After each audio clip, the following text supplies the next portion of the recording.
All right, welcome to episode 11, where we talk going international, taking pans, wallets, Miracle Bomb, global. We cover a lot of ground. Cody is going international. They're kind of dipping their toes in. Hexclad and Ridge have been international for a couple years. So we talk about different levels of maturity in an international business. We talk about when is the right time to go international. So if you want to hear about the marketing, team building, and strategies for selling around the world, I think this will be a great episode. I do another test of the week, another frustratingly neutral result. Honestly, on brand for my Sisyphusian task of improving ecom results.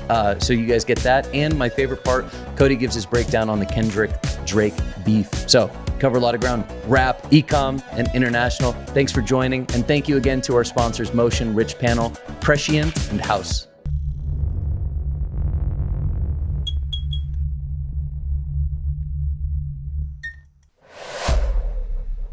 So all of us use Motion every single day, every single week, and we love it. And I would get a lot of questions about how we use it to help simplify our creative strategy, organize all the tests and learnings that we're doing, and ultimately help us make better ads. And so today I actually want to share, I think this is perfect timing.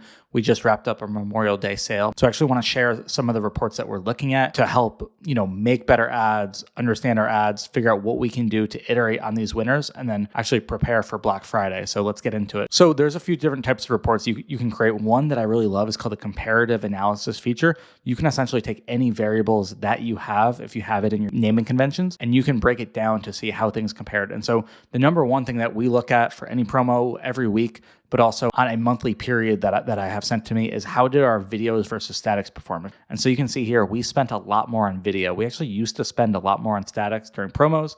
For whatever reason, that flipped. Pretty similar ROAS, but obviously videos did a lot better. So that's one that we're going to look at just to get a quick pulse on how we're doing. Then we're going to look at by concept. So we launch all of our tests by concepts. And so, we may have a bunch of ads in each one. But the cool thing about this, we may have this concept, this PCC unboxing in 8 different campaigns, and it's very hard to go in Facebook and try to find all of them. Motion makes it super easy, aggregates everything right here, and we can see that was our top spender. One thing I love about it, you can also ingest and bring in your North Beam attribution. So we can see how much we spent on that concept, what were the ADA metrics, what was the Facebook ROAS, the North Beam ROAS for pretty much everything. And we can see which of our concepts got the most spend, best ROAS, and see, how we want to do. And so that's comparative analysis. The other thing we'll look at is just top ads. And so again, if you have one ad in multiple campaigns, this will aggregate it all into one concept based on just whatever ads have the same naming convention. Every week, I get a report sent to me. We do a comparative analysis that's saying, hey, of all the products, here's how much you spent on each one of all the products we have in our ad account and what's our ROAS.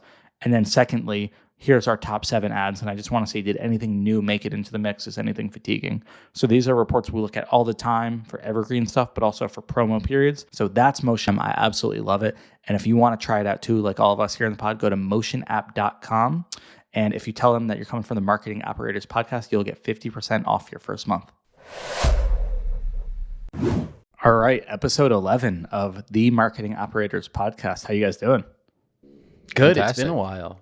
24 hours. 24 hours back to backs. We're just coming off Memorial Day weekend. We do that. We pack question them in. for you guys. Yeah. I got a haircut in between episodes, so it's not too obvious that we're recording them I changed my shirt. Yeah, smart. Have you guys, I don't know if you guys are rap fans at all. Have you guys been following this Drake and Kendrick beef at all? Very, from I've heard all the 10,000 songs. feet. I haven't even heard that. I'm a big rap fan. It's just consumed me for the last 2 weeks. I'm a huge Kendrick fan, so it's amazing. But I've had no one to talk to about it. No, my wife doesn't want to hear me talk about it. No one at work does. So Go hit gotta Reddit. find someone who will listen, I guess. So we've been talking recently the last couple of weeks, how do we get the team to better lock in is something we've been talking about at the leadership level.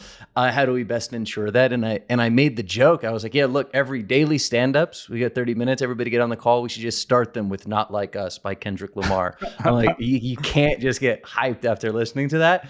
And I said that as a joke, and I've listened to it since then probably 35 times, something like that. That's so huge funny. For my productivity. That's So so funny. that's as invested I am in the whole beef. I love that. Yeah, it's my entire TikTok feed. And I just love it. I love analyzing the lyrics and everything. I like 616 in LA is actually my favorite. That's the one I've been playing over and over. But yeah, I love how much he hates him. And it's just that song Meet the Grams where he's just talking about how much he hates him. That gets me so pumped up. Yeah, 100%. Cody's just in All like right, rap genius, like line by line. Like dude, I do. I love it. I love it. I don't know why. All right. On another note, yeah. So we just finished Memorial Day. So we recorded an ep yesterday, which I'm excited to come out all about CRO. But yesterday was Memorial Day, so day after Memorial Day. So would love to start little State of the Union. How you guys doing? How you feeling? Did you guys do anything for Memorial Day? And if so, how did it go? Yeah, no, I'll kick it off. We historically have never done a explicit Memorial Day sale. We kick off Father's Day mid-May, and then we just run that through the period. We always see a bump on Memorial Day as people are in the mood to shop for promos. So like we're able to capture that value, and that was the same strategy this year. Overall, May's been super tough. I don't know where you guys have stood on it, but we started out the first 2 weeks of May like really fantastic. Saw a bunch of growth across the business.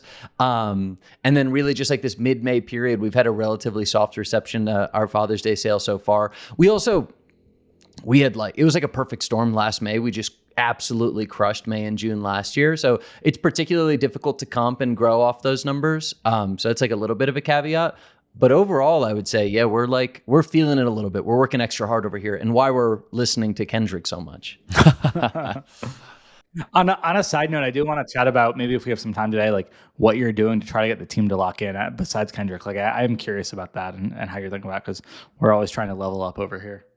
Yeah, totally. Yeah, we had Connor, how about you? We're having an awesome May.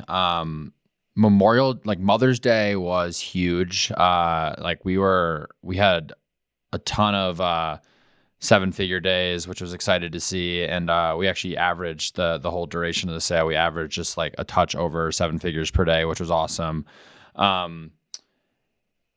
Memorial Day itself was awesome. Yesterday we crushed. I was talking to my girlfriend. I was like, what's really sad is that whenever we have a sale and the day of the sale is time off work, that's always the best day of the sale. And I'm like, these days where people should be outside, they should be with their family. Maybe they are, but they're just online shopping. And like 4th of July, Labor Day, Memorial Day, always the case. Black Friday, always the case. Christmas, always the case when we have like a additional offer. So Memorial Day was great. I will say the overall sale was slower than we planned, which was interesting. I think part of it was because we cleared our funnel in a major way with Mother's Day because we had not run a sale since President's Day. So we had really built that funnel up. And we also manipulated our evergreen offer. So it's a little less incentivized to buy during an evergreen period. We are going to do another iteration to incentivize it more, but I think our funnel was like doubly pent up because of that. So Mother's Day came in, we crushed. Memorial Day, still fine, like just a little bit below plan. And I'm overall very happy with the month of May as a whole, but, yeah, a little bit slower than we planned, but it's not like, we're not raising any fire alarms or ringing any bells to, kind of bring the team in to figure out what's going on and have these big fire drills or anything like that. So overall, no one's listening to Kendrick. No Kendrick playing. I have a follow up in my personal Asana list to go listen to it because I have not listened to any of the songs yet, and I feel left out on these conversations. Yeah. So when you say that like funnel was dry versus funnel was pretty full, like what do you look at? I know we've chatted about it previously, but what do you look at? Like, is that just a feeling? Are you looking at certain metrics, or is just hey, this is how it performed? So we're looking at CAC like through the duration of the sale, and it was way higher during Memorial Day than it was during Mother's Day. And then we're also looking at like directionality in the post-purchase survey, and just like throughout the duration of Mother's Day, like nothing really changed in terms of the self-reported like time window question that we ask. Like most folks, I'd say 75% plus, we're still saying it was a month or longer, with the majority saying 3 to 12 months and 12 plus months. So I did, that speaks to all the people that had kind of been sitting around waiting for an offer. And then we're also looking at, Northbeam, their new, self-serve kind of tab for their MMM is also reporting on an estimated, a modeled, I should say, cost per incremental order. So we're like comparing kind of all three of those to kind of like come to this conclusion that, yeah, our funnel is just not quite as prime for the converting during Memorial Day. So I have a question on that. 75% of people say they've heard about HexClad for over 30 days. So you have this like long consideration period. When you say the funnel's dry, you're seeing a larger percentage of people say, hey, yeah, I just found out about HexClad in the last 30 days. Does that end up getting up to like 30 or 40% or something?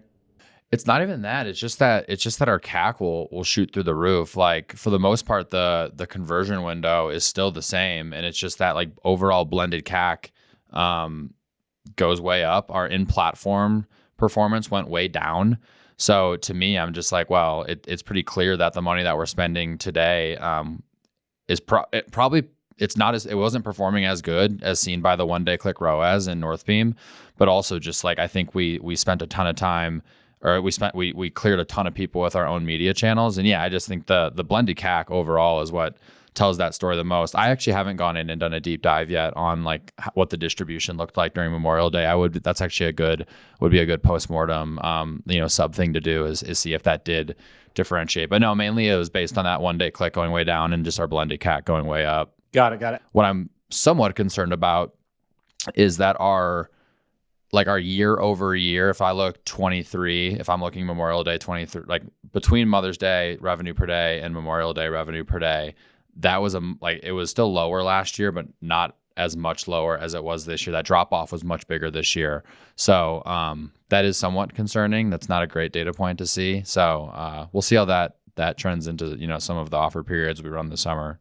Yeah, I feel you. It's kind of interesting to see like our revenue trends in certain periods are like very strong above comp last year, and then some are not as strong, but it's not necessarily like just an even, like if you're up 40%, 50% a year, for us, it's not like you're even like that across the board month to month. Like some months you're significantly higher and some are lower, which I find interesting. I think we're doing more of our revenue at like peak times, like proportionally. I don't know if you guys have seen that as you grow.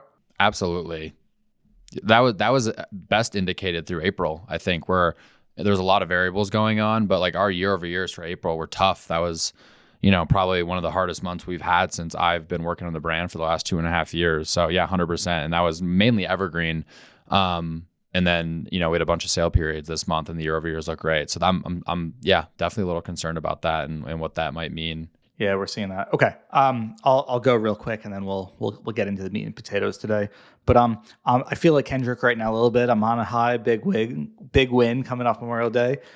So we ran, our mini Miracle Bomb offers that we run twice a year, Memorial Day and Black Friday. And it was a big win. It was kind of cool. We were one of the top selling brands and products on Shopify during Black Friday. Harley shouted us out on TV a bunch of times. So we sold 375,000 units of Mini Miracle Bomb over 4 days during Black Friday, Cyber Monday. We had 700K available this year, and normally we wouldn't mind because we're able to reuse them and they don't expire. So we're able to reuse them for, if not now, we could use them Black Friday, but we're actually switching out the jars. So we wanted to move as many units as possible. So we extended it. We brought it for 8 days. So Monday to Monday, we sold about 500K. So we were pretty pumped about that. Not only did we average 7 figures a day over the course of it, we actually hit 7 figures each day, 7 out of the 8 days. The one day that we didn't hit it, I think we missed it by 60K. I was pretty pissed about that, but obviously we made it 7 out of the 8, which was cool. That's just such a cool thing to say. I wanted to do it. I think we did 6 days in a row, or no, maybe 5 days in a row. Then the 6th day we missed, which is usually our highest day on a Saturday. And then we beat it again 2 more days. So yeah, that was awesome. That was super cool. We filled our funnel. We really tried to fill our funnel. We bumped overall spend. We were very inefficient at the beginning and middle of the month, kind of on purpose, because we thought we'd capture a lot of that value. And it's hard to know if it paid off, but I believe it did. We are well above volume, so revenue and contribution margin targets for the month. We're something like 20% above. But that being said, we're actually quite a bit below MER. So we actually made the decision, let's just lean into this as much as possible. Let's spend as much as we can profitably, willing to take a worse efficiency because the volume, what the upside of the increased volume was so worthwhile, especially because we wanted to move as much of the inventory as possible, free up cash, and obviously get that off of our books because we can't, use it that well for the future. So yeah, I'm pumped. And I don't know how you guys think about it, but for us, this is very much a tune-up practice before Black Friday, especially because we do the same offer. So hopefully this is a good indicator for what's in store for us. And we just, I don't know, how does your November, like a previous November, compare to May for you guys? Is it big or not? Like we probably missed it by less than 10%. So it was actually pretty similar to our November last year. How's that usually look and compare for you guys? So actually, just a quick question on this, because I've never run a Memorial Day sale, but is it like Black Friday, Cyber Monday, and then Memorial Day for you guys? Is it that big in terms of potential volume? For us, yeah. Yeah, our May. And I don't know how much of it is just due to the offer, because we do the same offer, and that's like the only 2 times a year we do it. Sure. But yeah, So for like us, it's pretty big. self-fulfilling to some degree. Yeah, we to answer your question though directly, Cody, our June is actually a bit bigger. So again, like we end up capturing a lot of volume in this like dads and grads gifting period, which really peaks in like late May, early June, and that period has historically been able to comp the previous November. I'll be honest, I thought we were a little bit more unique in that, but it sounds like you guys just have some absolutely killer Memorial Days. Yeah, so I'm pumped about that because to me it's not as big of a shopping moment as November. So the fact that we can almost beat and match that revenue is showing pretty strong growth. We're now back up to like 52% growth on the year. May was way above that, so we're gonna bump those forecasts for Black Friday. We've got 1 million units to try to move through for Black Friday, but we're definitely gonna bump those forecasts just based on the strong performance. May's usually our third best month of the year outside of November and December. We didn't get close to doing, or we won't get close to what we did last year in November. But I wasn't expecting to. Yeah, you guys have huge Novembers. Yeah, it's crazy. You guys, we're just so seasonal.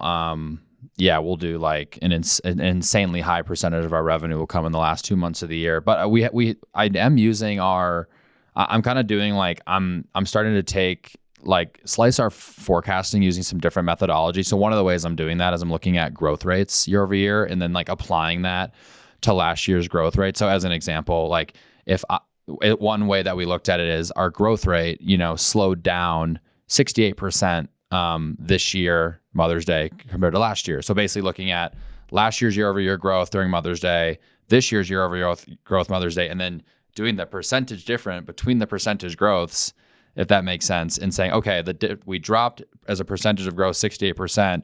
So if I know what we grew last year in November and we have that same growth rate decline or decay, whatever you want to call it, what would that mean for our growth rate this year? And then I did that for like Mother's Day year over year and year to date year over year and Memorial Day year over year. And just like, I thought it was kind of a fun exercise to see like where would we, land at with these 3 different methodologies.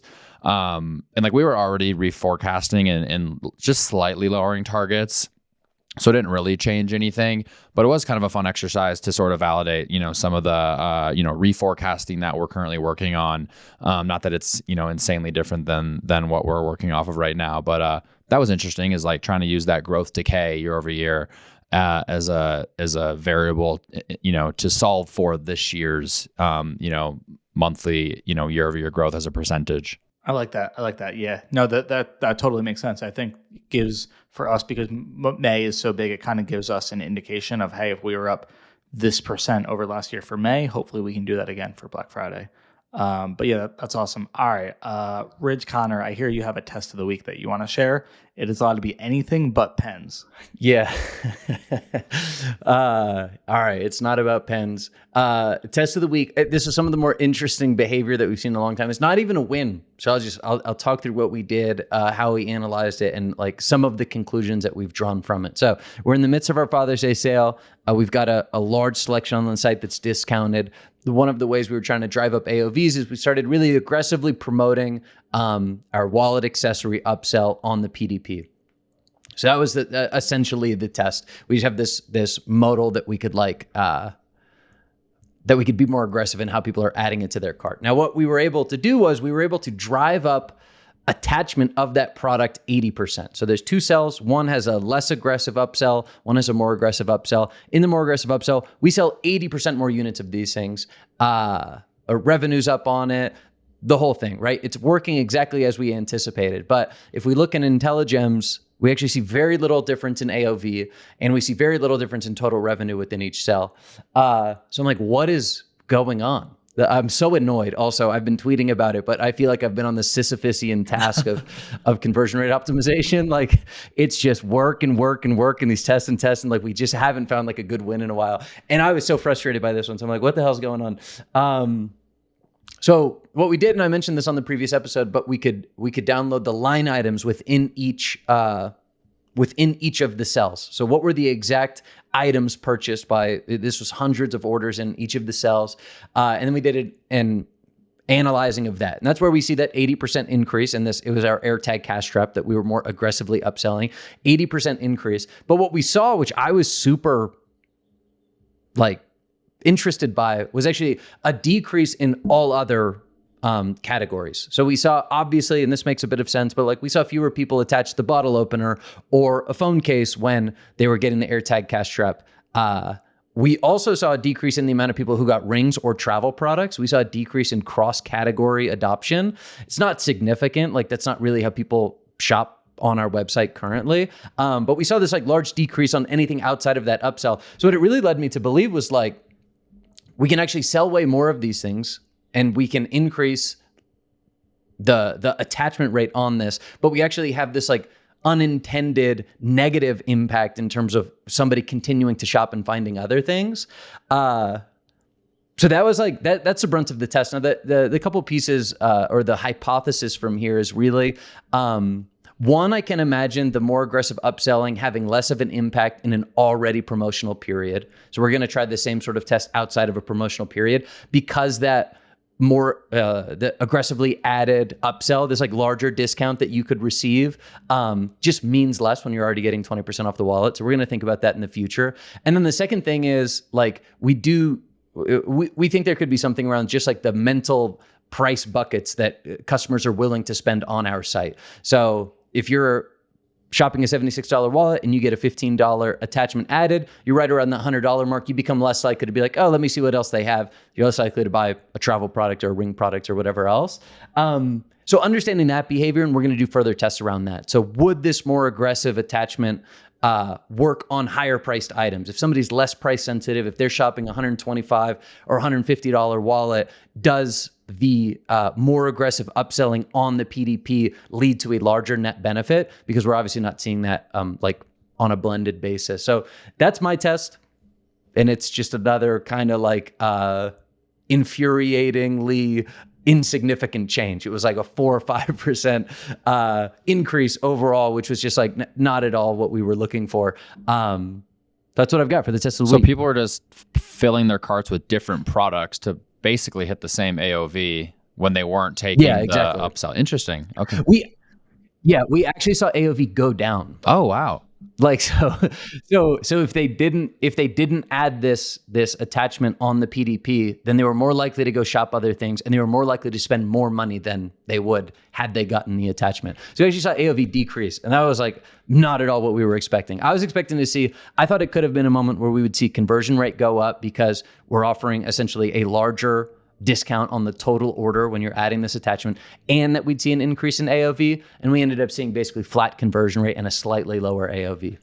It's wild that you can actually like export and measure all of that stuff. That's really cool. Yeah, we've been geeking out on it over here.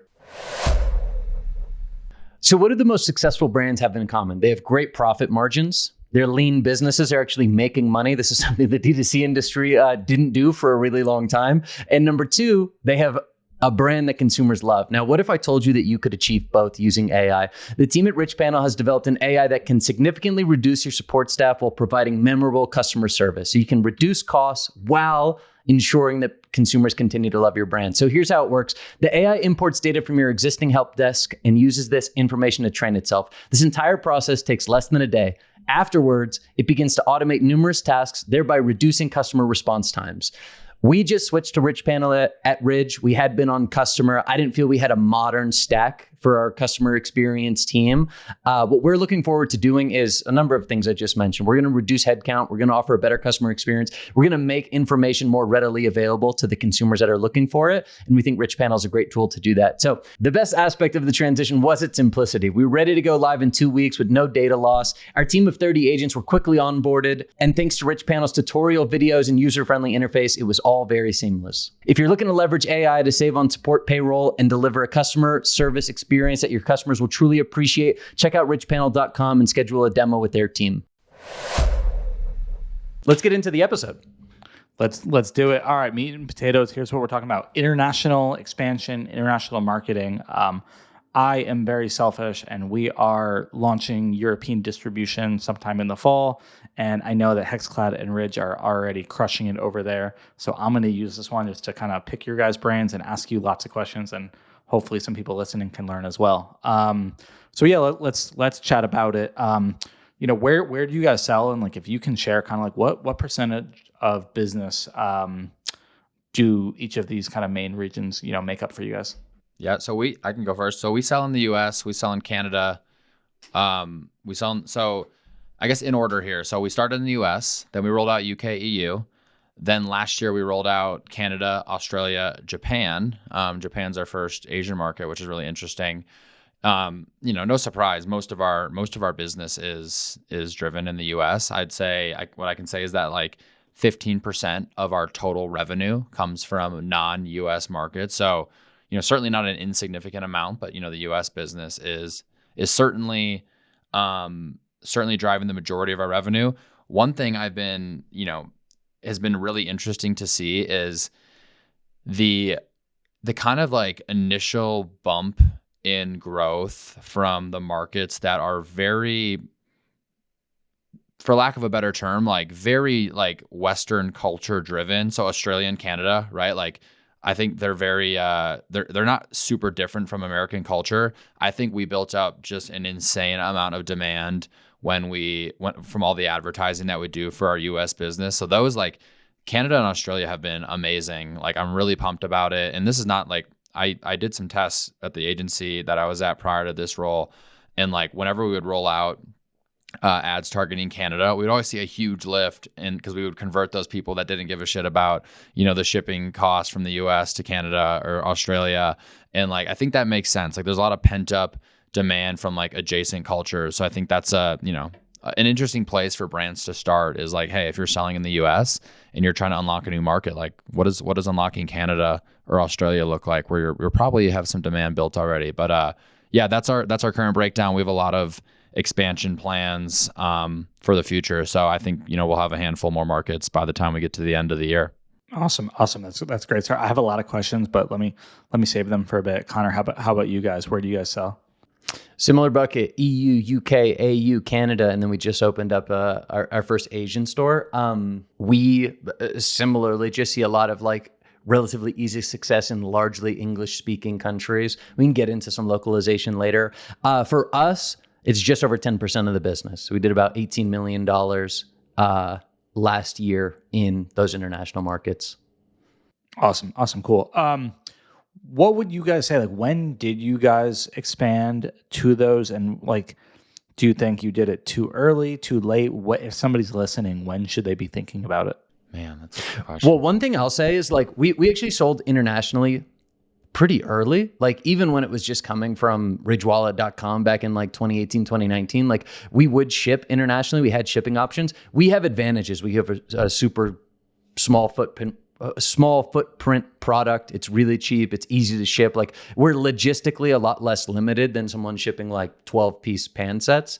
So we had that as an advantage for a long time. And so it was a part of the business early on. We expanded then into like, we did Canada first, we did Australia, and then EU, UK, all in like similar instances. What I will say, at least for us, we had like the operational bandwidth in order to execute on that. And there were easy wins across all of those. But when it comes to like truly scaling those markets, I think it is hard. We're like spread very thin at this point. So when it actually gets down to like, how do you make an $18 million business a $40 or $60 million business? It just has like exponential complexity at that point, because all of a sudden you're trying to figure out how to sell in German languages and in Switzerland, and you've got different holidays in Australia. They don't have Father's Day right now. Everywhere else does. So we're adding all these little bits of complexities as we try to scale in those markets. But at least initially, we found those easy wins. And I think that really just comes down to like, do you have product market fit? And like, does that port over between cultures? Which I think for most of us, it does. The other thing that I'll say is like, we saw less success early on in like the UK because it's just a more coin-based currency. So like the Ridge Wallet is frankly not a great solution if you're carrying around like many dollars worth of coins. So there's small like intricacies like that we've had to adjust for. Man, I'll tell you what, even because I was just in the UK last week, even like the cash that they have there, they've got these like big bills, and it didn't fit in here super well. It didn't fit in the wallet super well because even their dollar bills are like huge. So, yeah, totally. We're working on that. Like a bigger UK wallet. We need lobbyists over there trying to shrink the size of the dollar bills. Awesome. Okay, cool. Yeah. I mean, if somebody's listening, like when's the right size? I can share it. So we are in obviously US, UK, Canada, and Ireland. We have a 3PL currently in UK, and we are also going to be signing a contract with the 3PL in Netherlands, so in EU. But we originally started we used Passport for the beginning. Now you can use Shopify Markets Pro or Global E. But we originally shipped to the UK from here, from our US warehouse. I just didn't love it. I think the conversion rates were pretty low. AOV was not great. Repeat rates were very low. It just, it took 2 weeks to get there. It's not a great, with the VAT and duties, I don't think it's a great experience. So for us personally, we're not going to, but I think obviously then you have the whole headache of having to ship out your inventory, having to build out your ops team, having to have a warehouse there. So I didn't want to, but it's not that it's a bad thing. There are multiple 9-figure brands that are selling in EU, and UK, but they're shipping from, domestically.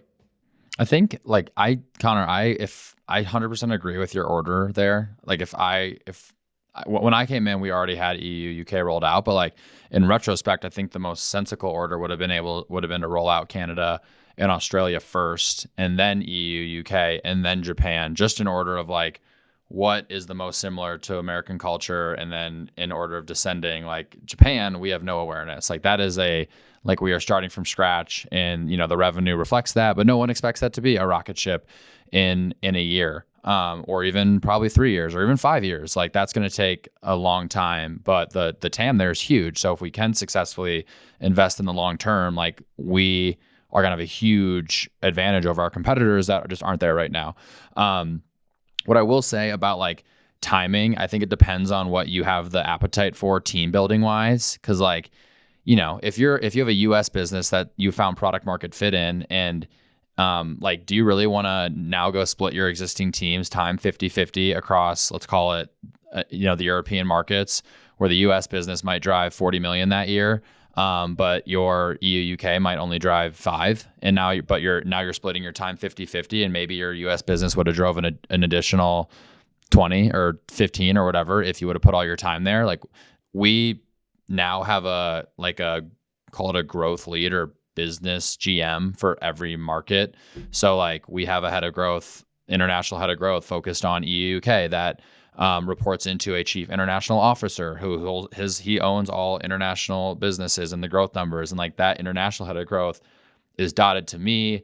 We have a Australia GM now. We have a Canadian GM. So like we've consciously made the decision that we're going to build out the teams to support this. And I've also along the way been very verbal about making sure that we build out our internal growth team to have international focused, like specialist almost, that still reports into a single core retention team, paid media. Like I don't want to have 2 siloed teams, because I don't think that's a good solution. I think you end up with a lot of inconsistencies, and I don't want to build 2 separate things here. Like there's no reason to do that.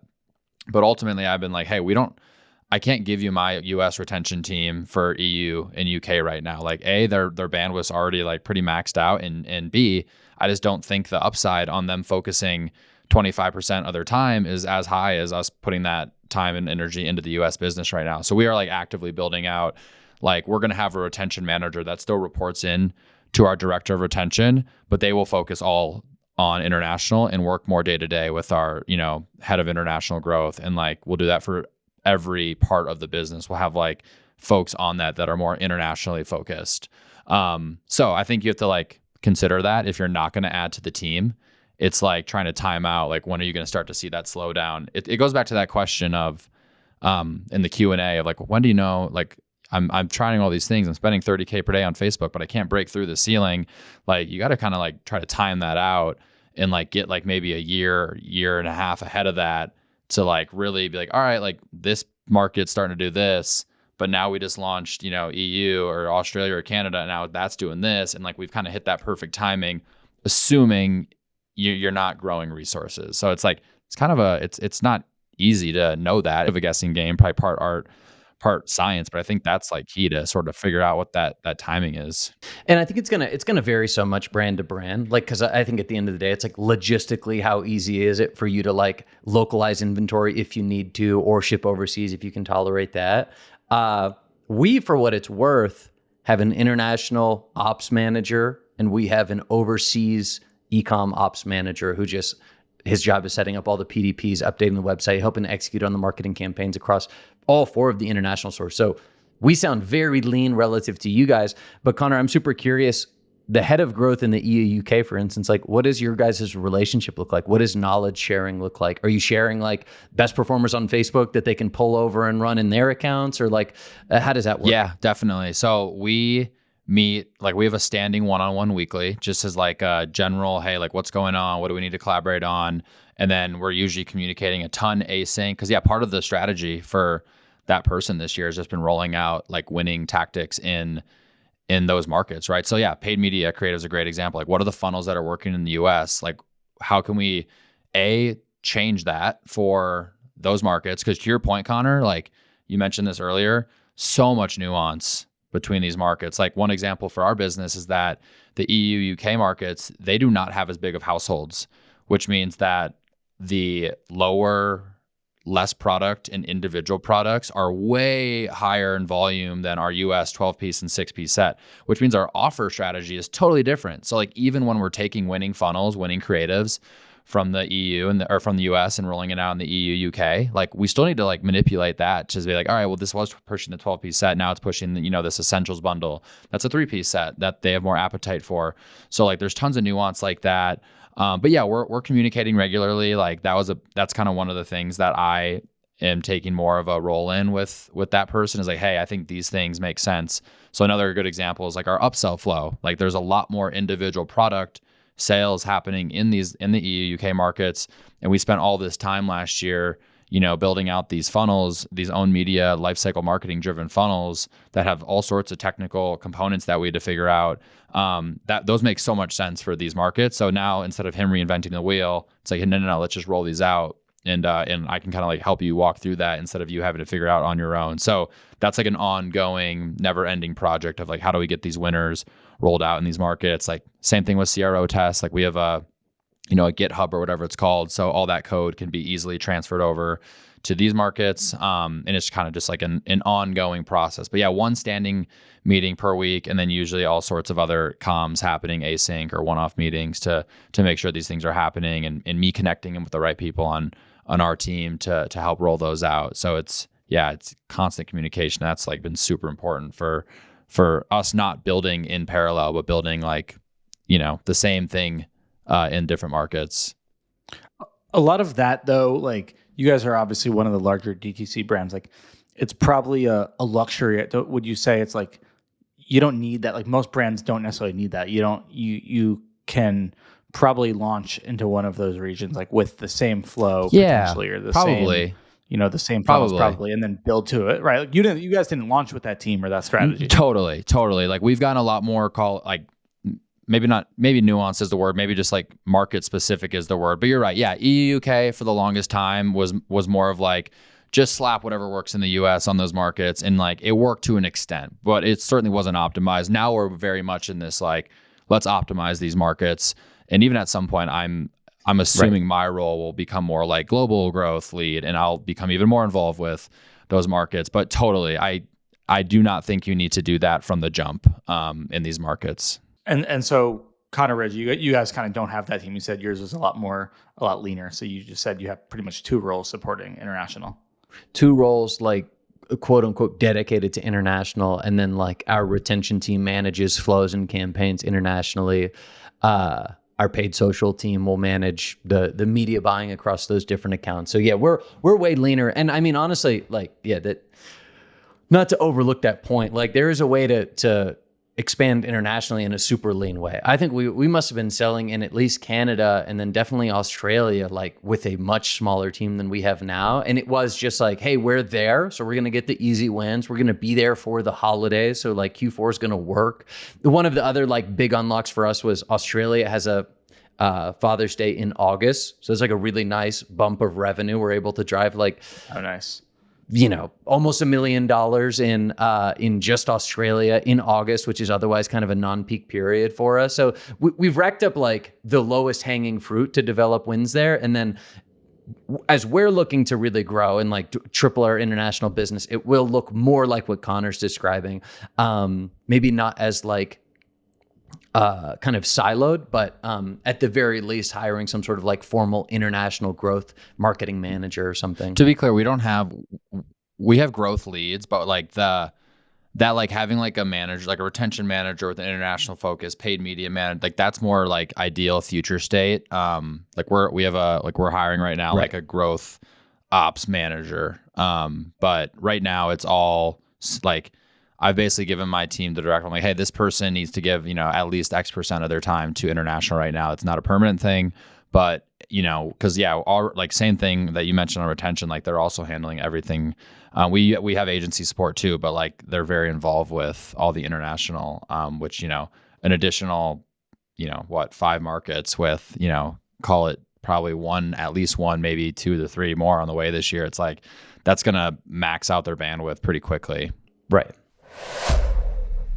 So if you're a CMO, a head of growth, a paid media lead in today's e-commerce ecosystem, you know how hard media mix can be. You know how hard it can be to sift through all the data and make the decision of what percentage of spend you want to put into each channel. So, last click based attribution is great, but they often undervalue view channels. Incrementality holdout testing is great, but that often takes, weeks and months to get that data back. And you might take 4, 5, 6 months to have comparable data across all your channels.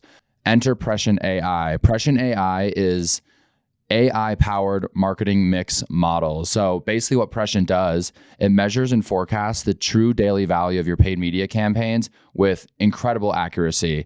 And it really gives you the confidence to scale and put your budget where you think it's best put and what's optimizing that ad spend. So basically with Prescient, you're gaining AI-powered insight into the impact of your paid media, including hard-to-measure campaigns on TikTok, YouTube, influencer, and connected TV campaigns on your e-commerce revenue, including Amazon. I cannot emphasize how important this is. It's one of my favorite parts of the tool. Prescient's super easy to install. There are no pixels, so you have just super quick access to past, present, and future data in hours, not weeks, not months, in hours. You start getting models outputted, and these are all unique to your brand. They're trained and they're back tested on your data.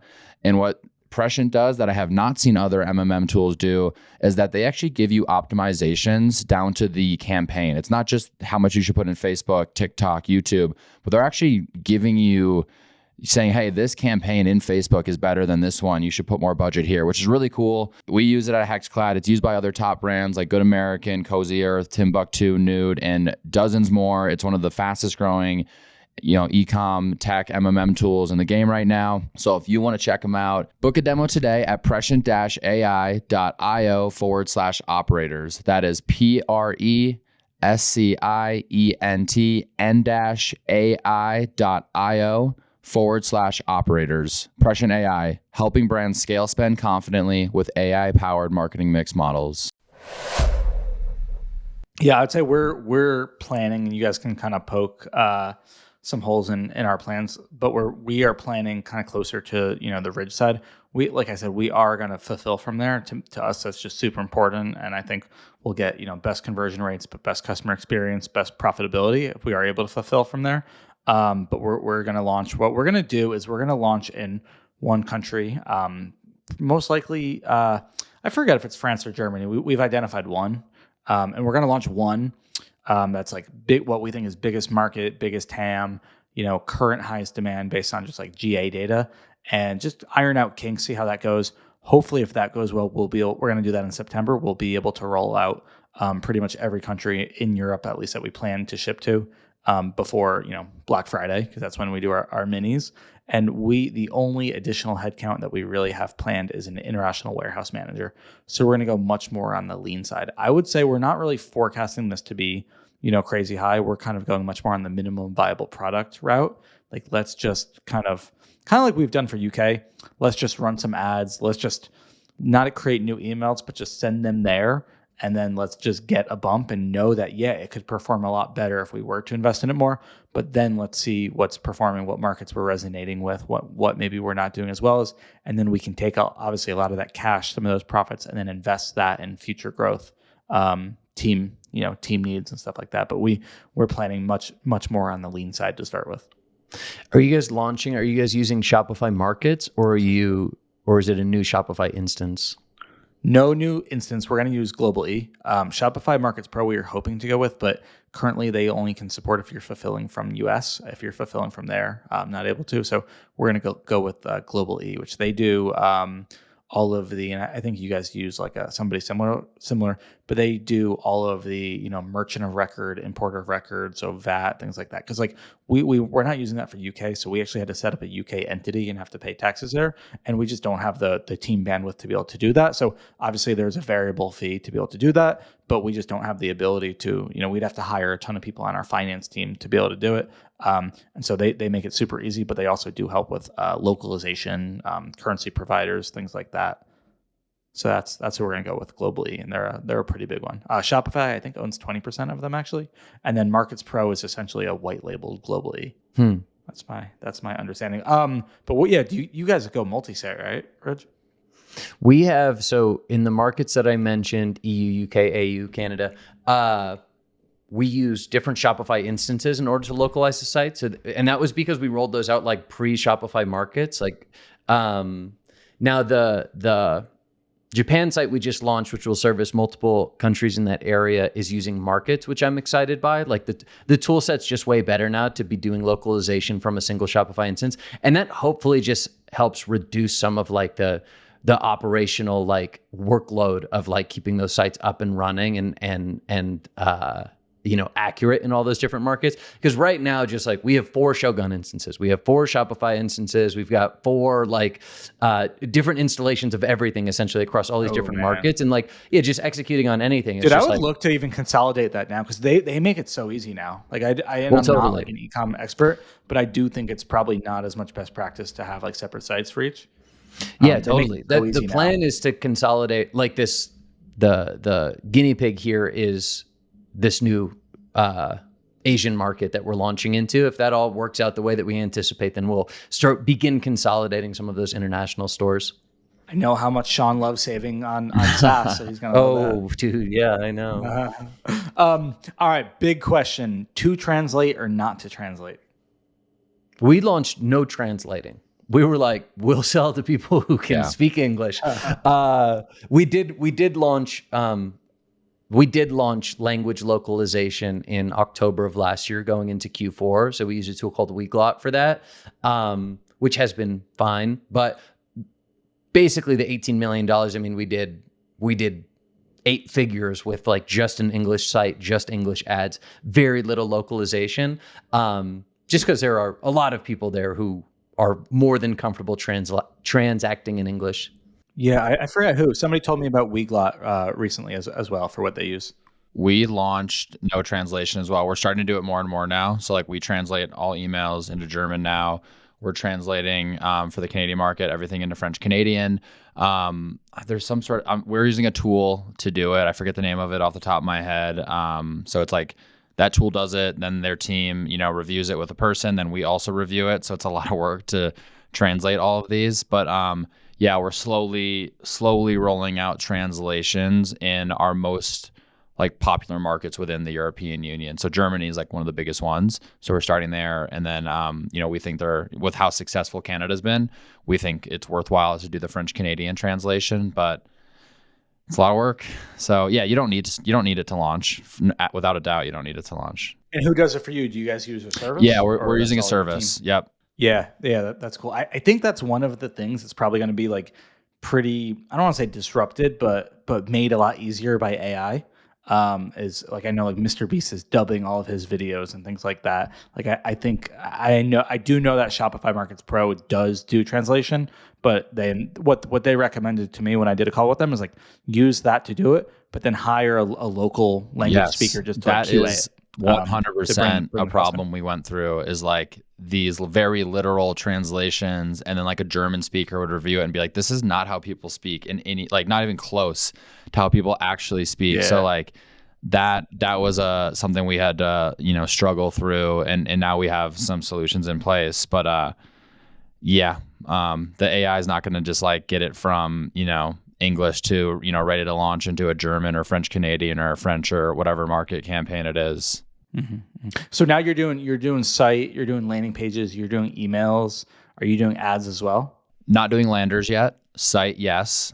Emails, yes. Okay. Ads, not yet, but plans to. I think that'll be the next like big piece we go out and attack is localization and ads, and just same approach, right? Like going into Shopify. And would that be like you take Gordon, but you like on a video ad, you like dub Gordon into that language, or this would just be statics? Probably statics to start. Honestly, Gordon's not as well received in the European markets. Surprisingly, since he's from there. Really? Yeah. So probably with statics first. I don't know exactly what the videos will look like. We are starting to do more like sourcing of local creators. So that's something that will just be baked into the raw content, right? Like we're getting more Australian creators and more localized, EU creators.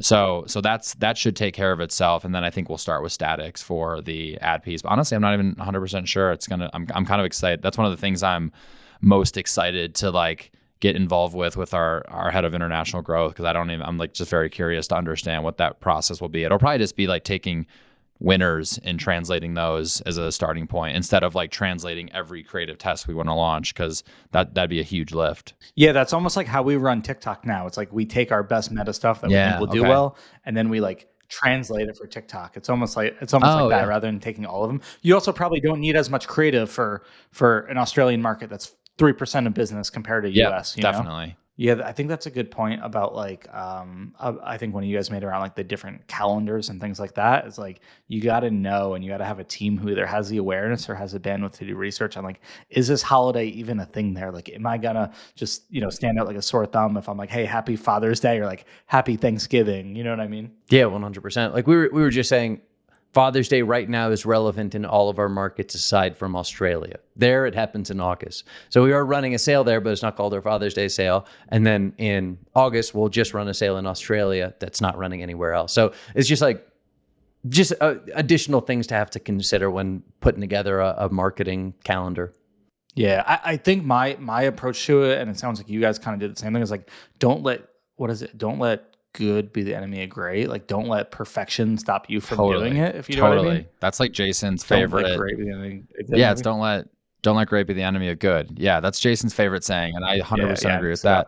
Also, like, I always look at our US business as our like innovation sandbox. Like, as a good example, we're starting to think about channel expansion in EU, UK, and I'm like, we haven't done anything really top of funnel outside of Facebook and TikTok. I'm like, yeah, like we know how to run streaming ads now. We know how to measure streaming ads. Like we have, we're starting at, obviously there's nuances we'll figure out along the way, but like now instead of starting at the ground level, like we can take everything we've learned from scaling that channel in the US to just roll it out much quicker and easier in those markets. So I think that's like such an important piece here is like don't try to like reinvent the wheel with everything you do as you start to get into this like optimize phase. Like after you're done you're through the just minimum viable product phase, like it doesn't have to be, you don't have to do everything net new. Like take your winnings, take your learnings, build it out the same way, and then apply any sort of cultural nuance that needs to be applied. But that's like my biggest role with international right now and with working with this international head of growth is just helping him take our learnings like and downloading that into him so he can roll it out and not have to, figure everything out himself. Like that's, probably, the number one thing, the number one value add I can give to him right now and to the woman who runs Australia and all of our, international market GMs. For sure. I like that. And I agree. Yeah. I think it's like I said, I'm trying to go minimum viable product with it. Like, I don't want to say bare minimum, but like, let's not do everything. Let's just do a little bit. Let's see how we perform. And then we can always do more and spread our wings a little bit further. But yeah, I've heard, I would say pretty mixed feedback on if we should translate or not. Jason actually, when I went on Operators, actually said that, you guys didn't from the beginning and he would actually recommend doing it. We're not going to, maybe he's right. I would say very, very mixed. It seems like the majority of people don't translate from the beginning. So that's what we're going to start with. And then probably over time, we'll figure out where we want to. So yeah, curious about that. And for Ridge as well. Media mix, like, are you guys just running Meta? Are you just running Meta and TikTok, Meta and Google? Are you running full mix? How do you think about it? How do you decide? So one of the buzzwords this year is incrementality. Last year was all about attribution. This year is all about incrementality. And I think that's a great thing because we are all trying to grow our businesses profitably. And we want to make sure that the spend that we are putting out into market is actually is working for us. So I know that we are all Haus customers, and you guys have sought out Haus this year. What led you guys to do that? We'll start with Ridge. For us, it's all about new channels. We're in the business of reaching net new male audiences. So when we're launching across Pinterest, Twitter, Snapchat, Live Intent, etc., we use Haus to measure the total impact of those new channel experiments. That's awesome. How about HexCloud? What are you guys looking at? Definitely the new channels as we roll those out, but because we already had such a diversified marketing mix in terms of channels and we were already spending at pretty high levels prior to onboarding Haus, the first batch of testing is just for us to find those optimal spend levels with our existing marketing stack and then comparing those to one another to kind of see within our existing marketing stack, where should we bring spend down, where should we bring spend up, and really using that incremental ROAS, that incremental CAC number to inform how we move those budgets up and down. I love that. Yeah. And for us, the same, we've definitely tested new channels, but we've also calibrated spend on existing channels. We've saved 6 figures a month just by not running brand search because we've ran multiple tests and it's not incremental.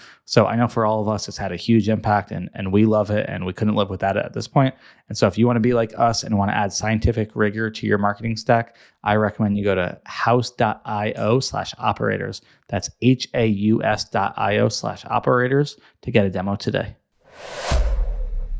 Yeah, so for us, it's really Facebook and Google are the lion's share of the budget. We have some partnership spend, so all of our YouTube creators are like obviously not geo-targeting their viewer, so like that will affect different markets in different ways. We actually just over the last couple of weeks have started diversifying channels there. So we started with YouTube. We've been seeing success there the last couple months.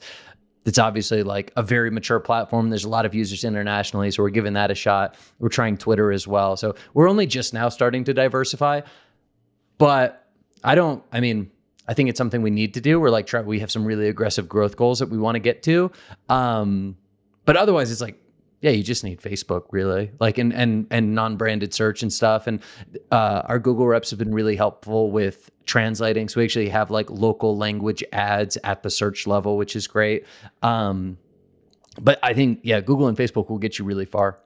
Yeah, we're the same. Like we're thinking now about diversification, like I just said. But Facebook, Google, Amazon is majority. We just relaunched YouTube in the EU, in the UK. What's really interesting, and this is where like having a localized team is really going to be important, is like think about Japan. Like their media consumption habit. I don't know anything about how Japanese folks consume media. Like they use this platform called Line, which is like part news, part messenger app, but like it's huge there. And I would never have known about that unless we had worked with like a local agency that understood that market. So like I think for the most part, I don't think you need to have like localized media buyer. Like I don't feel like you need to have a media buyer that lives in the UK, EU to buy media effectively there. I think you need creative teams that are localized because I think the media buying tactics are the same. I don't think that's the case with like Japan, for example. It's so different. And like the channels that we're buying on, like we buy a lot on Google and Facebook. We buy way more on Amazon. I'm looking at Northbeam right now than we do in our other markets. But then, there's just like very different consumption patterns that you need to like be tapped into. So that's kind of really, really interesting. We do use different ad accounts as well for all of these because, folks are buying different products. Because of that, CAC's different. And just from like a signal to Facebook on like type of buyer, I don't want to mix any of that between US, EU, UK, or any of them really. Like even EU, UK, we keep those ad accounts totally separate. So I kind of look at it the same way as like not lumping together like a 12-piece set ad with a hex mail ad. Like it's just signal messiness and it's not going to help Facebook optimize. That's bold that you guys went into Japan because that's just such a different market, like you said. Like I've even seen your guys, Instagram on it, and it's just like it's just a different world. That's bold. What I'll say is we're selling this thing before we ever go into Asia for sure. I don't want to take that on. Europe is enough for me, so we'll let somebody else handle that. Me and like Cam, who's our head of advertising, like we were very cautious on it, I guess. And like, we're like, should we really do this? Like, is this an eye off the ball moment? I think it speaks to the vision our founder has. Like, he's in it for the long haul. And like, again, that the Asian markets are a decade plus long play here. Like, it's going to take a really long time to build any sort of brand equity in those markets. But like, it's a long-term play. The TAM's huge. Danny wants to grow this thing for, decades. And that's why we did it ultimately. We're starting to build out the team to own that. Like we have a GM now. He's the GM of Japan. And it's a pretty small, percentage, like less than 1% of our total revenue of the whole business. But I'm very excited to look up in 5 years and 10 years and see how it grows over time. That's awesome. You went snowboarding in Japan. I went skiing in Japan, and it was, got to expense the flight. Got to comp it because market research, met with the team. No, I didn't do that, but that was actually really insightful too, because like I got to see how folks live in Japan, and like their homes are tiny, and but like they don't have a lot of stuff. They don't need a 12-piece set. Like same thing with EU UK. Like we're not going to be selling huge sets there, so that was actually pretty cool to see like their food culture and their living culture and kind of like make those connections to our business in that market. And then we have a few buddies, me and Cam, that moved out there. So we've been like, picking their brain on all the nuance of Hexclad and being like, hey, do you think this would work? Or do you think this would work? And they're like, you guys are idiots if you think that will work, but this will work. So that's been fun too. To like, it's just such a different game. So it's been like a fun kind of like net new, like be the dumbest person in the room, opportunity, which is always fun. Is Gordon relevant in Japan? I don't know. Like, what is his global appeal? I don't know. We that's our like core like headline influencers, a very young up and coming Japanese chef. I'm forgetting her name off the top of my head, but she's like in her mid to upper 20s, and we're kind of like she's our like headliner influencer. I don't even know how big Gordon is out there. I guess we could do some like maybe some like Google. I don't even know. Google Trends Japan type research and see how his like name has trended over time. Yeah. Try to. What's the market penetration by Hell's Kitchen, and then use that as a guide. That's actually a super good point that we're exploring more. Is like, who are these kind of like flagship influencers or creators that you can use as like a beachhead to localization? We haven't done this well, aside from a bunch of the YouTube creators that we work with do have international appeal. What we're working on right now, and this is hopefully coming together. I might be speaking a little preemptively about this, but we're working at a deal right now with Sidemen, who are like, I think are really cool, super international appeal, where we'd get like a number of YouTube integrations as well as ad rights with the exact same ideas you just mentioned. Like, how do we partner with people who are relevant in these different geos to just help bolster our acquisition efforts there? I don't know or expect Sidemen to be particularly beneficial to the US market, but it could make a massive difference when we're looking at like the UK or the Is that EU, a creator? or Australia or something Sidemen? Like that. Oh yeah, Sidemen's a group of YouTubers. So you've got like KSI's in it. So KSI, who started Prime Energy with Logan Paul, he's like the the face of Sidemen, but it's like a group of friends and they're all international. So they have a ton of global appeal. There's a number of people. So we have a lot of options across like Instagram integrations, YouTube integrations. We're going to get a couple of them together and then use that as kind of our cornerstone content, or at least test it, because I think that there's a lot of meat on the bone there. Now, is their content English speaking or are they in European languages? It's English speaking content. Okay. But it would just be like more like the exercise that we went through was like, who are people that we could work with just more international recognizability? Like I was joking, what I wanted was the Shakira. You know, like people don't realize Shakira has sold as many records as Beyonce because she has so much more international appeal. Or like the Pitbull, Mr. Worldwide. I'm like, how do we get creators like this that over-index an international appeal? And I also think we could get it at a great value. It's not as if some of these people who have a particularly broad audience across the globe aren't necessarily coming at incredible or like crazy high ad rates. It could be a great value for our business just because it could have a disproportionate impact. So I think that's like on sorry, I'm on a bit of a soapbox here, but like the train that we've been on is like, how are we creating deep integrations with partners, getting ad rights to that content, and like proliferating it across our other channels? How does it become landing pages, ads? How do we highlight it in emails? And I think that could be particularly effective international. So that's one of the ways that we're trying to like go deeper across these different geos. We got to do an episode on that. An episode for you to go on your soapbox about that. But I would love an to episode learn. I'll keep you guys posted how it all pans out. It should be the next couple months. I think like a media even not related to international, just how you do those partnerships. I think media amplification would be a really interesting like episode. How do you get the absolute most out of all of your owned and operated channels from, you know, any sort of activation you do? It's one of my favorite parts of international expansion is like once you get into once you're through this stage of like, all right, we're rolling out the minimum viable product here. We've established like a baseline. Now we're kind of like, and that's the same with every like kind of marketing initiative, like minimum viable product. Then you go into this like iterate and learn phase. One of the most fun parts is figuring out all these different nuances. Like Connor, you're talking about like some nuances in influencer marketing right now and how you're going to leverage it a little differently and how the creator stack's different. Like for us, that's been seeing these product mixes and the differences between the markets. And now like for us, we're still using some of the same general motifs. Like we do a lot of gift with purchase offers because, you know, the perceived value is way higher than any sort of dollar percentage off that we're giving. But like, you know, our cost of goods that we're giving away, it's way better for our margin.